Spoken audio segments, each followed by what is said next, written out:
Sweden में कुरान को जलाए जाने के बाद एक मुसलमान अहमद अल्लूश ने कुछ ऐसा कर दिखाया है जिसकी आज पूरी दुनिया में चर्चा हो रही है।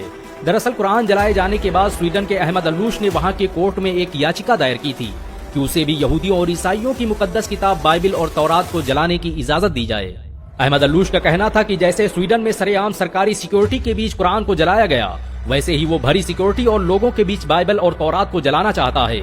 इस खबर के आने के बाद इजराइल सहित दुनिया के तमाम यहूदी संगठनों ने बवाल कर दिया था और धमकी दी थी कि अगर हमारी धार्मिक पुस्तकों को जलाने की कोशिश की गई तो हम इसे बर्दाश्त नहीं करेंगे। इजराइल के राष्ट्रपति ने तो यहाँ तक कह दिया था कि तौरात हमारी सबसे मुकद्दस किताब है, इसकी हिफाजत हम पर फर्ज है और हम इसकी हिफाजत करके रहेंगे। स्वीडन की अदालत ने अहमद अल्लूश की याचिका के बाद उसे बाइबिल और तौरात को जलाने की इजाजत दे दी थी, क्योंकि स्वीडन में धार्मिक पुस्तकों को जलाना अभिव्यक्ति की आजादी माना जाता है, जिसके बाद दुनिया भर की नजरें स्वीडन के इस मुसलमान पर थी। ये इतिहास में पहली बार था कि किसी मुसलमान ने आसमानी किताब बाइबिल और तौरात को जलाने की इजाजत मांगी थी। अहमद अल्लूश तयशुदा वक्त पर कल इजरायली दूतावास पहुंचे। उनके एक हाथ में लाइटर था तो दूसरे हाथ में बाइबिल और तौरात। चारों तरफ दुनिया के मीडिया संस्थान और लोग बाइबल को जलाने का मंजर देखने के लिए मौजूद थे। दुनिया भर की निगाहें अहमद अल्लूश के हाथ में मौजूद उस लाइटर पर टिकी थी।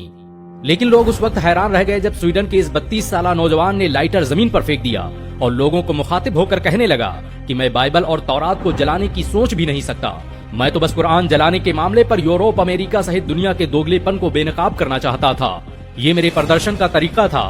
मैं चाहता था कि लोग आएं और मेरी बात सुनें और एक मुसलमान के दर्द को महसूस करें।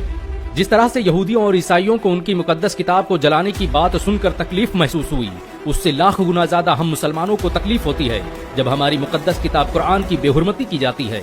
अहमद अल्लूश के पास बाइबिल और तौरात के साथ कुरान भी मौजूद थी। उसने कुरान को बोसा दिया और सीने से लगाते हुए कहा, भला मैं उन किताबों को कैसे जला सकता हूँ जिसकी तस्दीक मेरे कुरान ने की है। मेरा इस्लाम किसी मजहबी किताब को जलाने की इजाजत नहीं देता। अहमद अल्लूश के प्रोटेस्ट के इस अनोखे अंदाज की आज दुनिया भर में चर्चाएं हो रही हैं।